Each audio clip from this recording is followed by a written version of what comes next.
KUGN News Talk 590, along with Grant McHill. I'm Storm Kennedy. He is Donovan Beard, and the other guy is Iain Schaefer in studio with us this morning. Good morning, gentlemen. Good morning, Storm. How you doing? Good morning. Good morning. Glad you guys are here. We're doing good. You're with Defensive Firearms Instruction. This is your second visit here in studio with us, and we thought this is a real good time to have you guys come in and chat. Oh, we definitely enjoy being back here. So. Well, we mentioned it's a good time because one of our top stories this morning is that authorities say that gun sales are up in the state of Oregon after the Clackamas Town Center shootings and the Connecticut school massacre.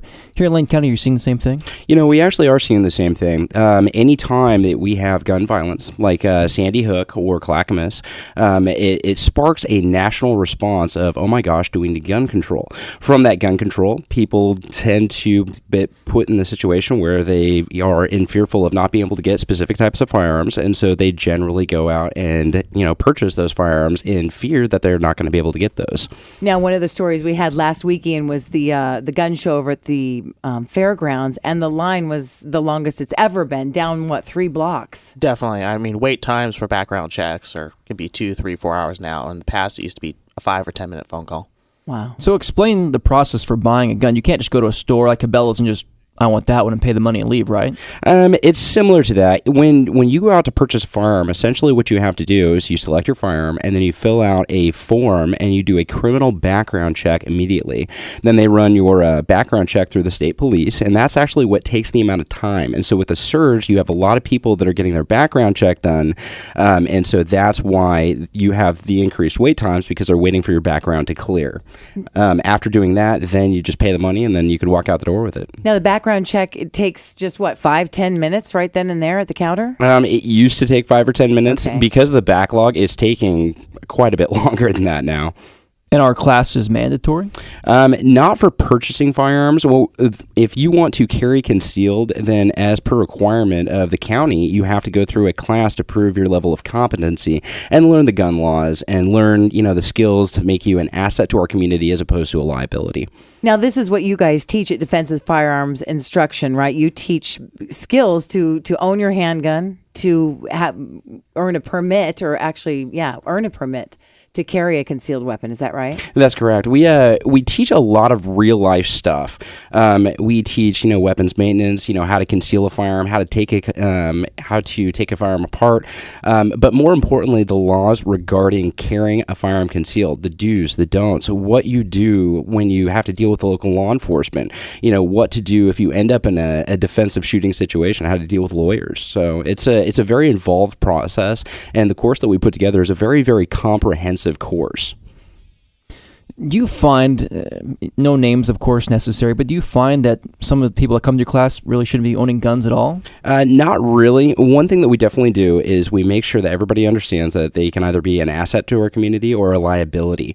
And so typically what we're seeing is the majority of the people are very responsible individuals. We have actually, after doing classes, we've seen people say, you know what, after understanding this, I don't want to carry a gun anymore. And, that's perfectly fine because it's an important thing. It's a huge responsibility carrying a firearm. Now, I actually took this class with my son Wyatt, and it was such a benefit to us because Wyatt's a hunter, and I wanted to make sure that with guns in our house that I knew how to handle them properly, and that Wyatt was doing everything properly as well. Do you find that there are folks like myself that take your class just in order to make sure we're handling the gun correctly? Most definitely. We focus on a lot of safe handling skills, developing the correct motor skills to, muzzle awareness, finger off the trigger, a lot of the basic safety cardinal rules.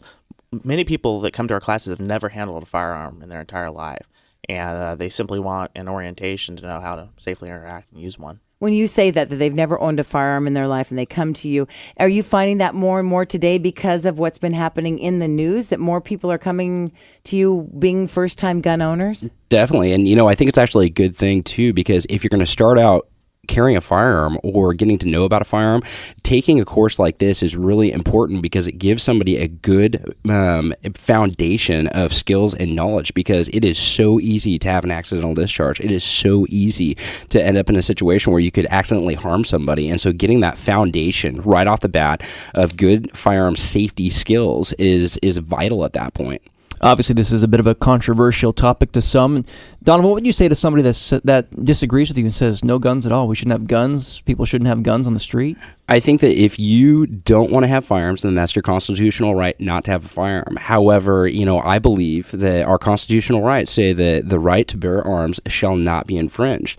As a United States Marine Corps combat veteran, I fought for that Constitution. I earned it. And, I think that I have the ability to carry because of the Constitution.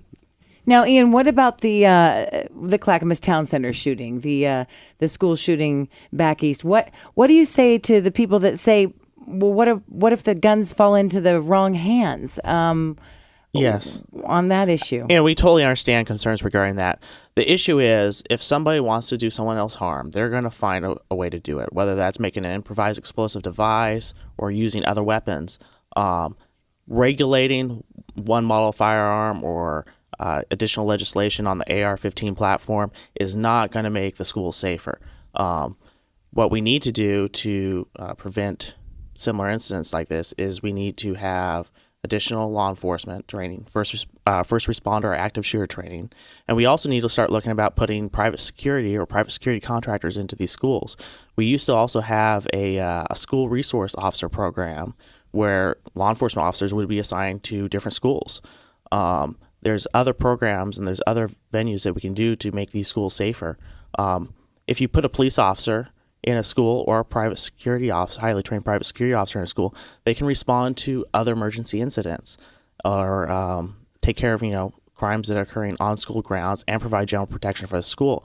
They can also respond to an active shooter incident and hopefully stop these situations before there's more people harmed. And speaking on that, what about at home? It can start at home. What kind of advice can you give to folks that have guns in the home? Shouldn't they be locked up in a safe? I mean, even if I'm a mom, I think, my son would never do something like that. However, the guns are locked up at home. Most definitely. I mean, safe gun ownership, being a responsible citizen is part of owning a firearm. So you need to be an asset to your community. You need to be responsible on the way you store and handle your firearms. There's going to be more and more criticism of gun owners lately in the media, so it's even more important than ever that we conduct ourselves in the most responsible manner. Donovan, if somebody's thinking about owning a gun or maybe on the fence, what questions should they ask themselves to know if they're ready to, in fact, own that gun? First and foremost, what are they using the firearm for? Is it for recreational purposes? And second of all, if they're using it for personal protection, do you have the mental maturity associated with having to make a split-second decision that will affect your life and everybody else's life around you? We're speaking with Donovan Beard and Iain Schaefer of Defensive Firearms Instruction. Now, you talked about the security training. You mentioned off the air, Donovan, before we even started this, that security training is up. It's rising quickly and fast. We are actually noticing a pretty alarming trend, especially with armed security. As county budgets get cut, we have Lane County Sheriff's Office, which is down to 16-hour patrols. They're not even out for 24 hours yet. And what we're noticing is what's starting to fill the void is private armed security, which is a good thing. I think one of the solutions that we can actually have in the malls and in the schools, which I don't think has been viewed yet, is having plain clothes armed security as a first responder, because at that point they can blend in with the store clerks or the school clerks and be that first responder. Donovan Beard, Iain Schaefer, Defensive Firearms Instruction. Is that how we find you? Yes, it is. Just go ahead and Google Defensive Firearms Instruction, and yeah.